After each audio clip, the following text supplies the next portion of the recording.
Thank you, Terry. Now our next speaker is what this event is all about. It's about turning your life around and making a positive impact for the better and helping others.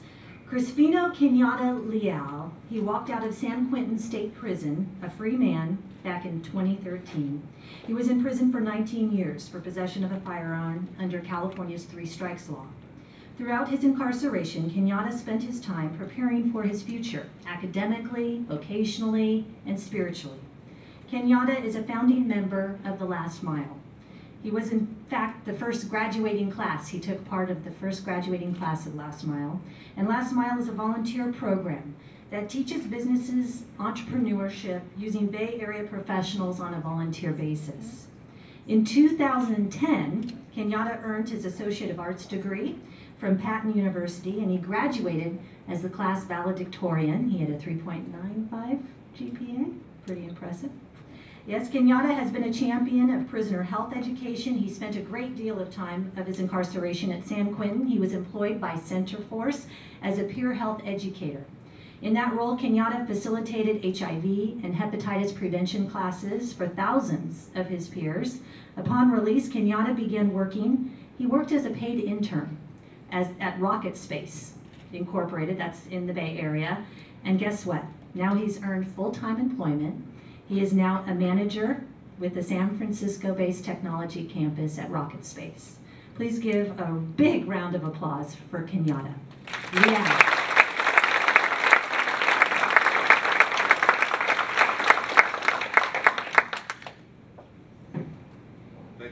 Thank you everybody for having me today. It really is an honor to be here with you.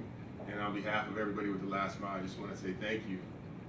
As Michelle noted, about 15 months ago, I left San Quentin State Prison after about 19 years of incarceration.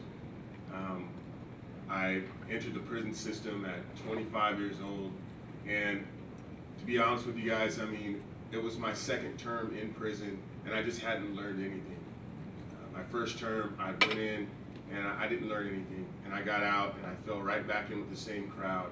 And I found myself back in prison within 5 months with a 25 to life sentence. You know, that's not 16, 2 or 3, it's 25 of them with a kickstand on it, as the guys call it inside. And you know, that really sobered me up. I mean, for probably about the first 3 years, I was in denial about my role that I played in getting myself there. But after a while, I mean, I came to this inescapable conclusion that I was the problem. I got myself in prison.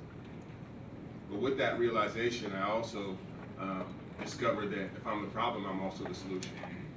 And so I started thinking about my life. I could literally die in prison, you know, with 25 to life. And so I started thinking about my legacy that I would leave behind. I didn't want to be remembered as a thief or a convict or a prisoner. I knew that, you know, the man upstairs had brought me into this world to be much more than that. And so I started making some really fundamental choices in how I live my life. And I started surrounding myself with people who could help me make this change. And I can recall probably about 7 or 8 years into my life sentence, I was walking the yard with an older gentleman, and he was somebody that I looked up to. He'd been in prison for about 25 years. And we were walking the track, and I'm seeking guidance from him. And he just looked me square in the eye and says, "Youngster, you know, what are your priorities? What are your priorities in life?"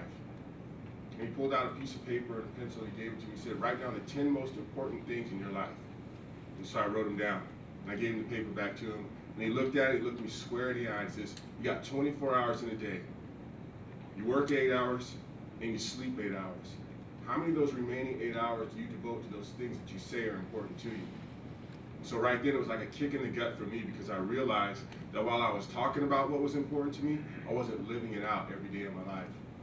So when I started bringing those two things together, I was able to take control of my life again inside an incarcerated setting.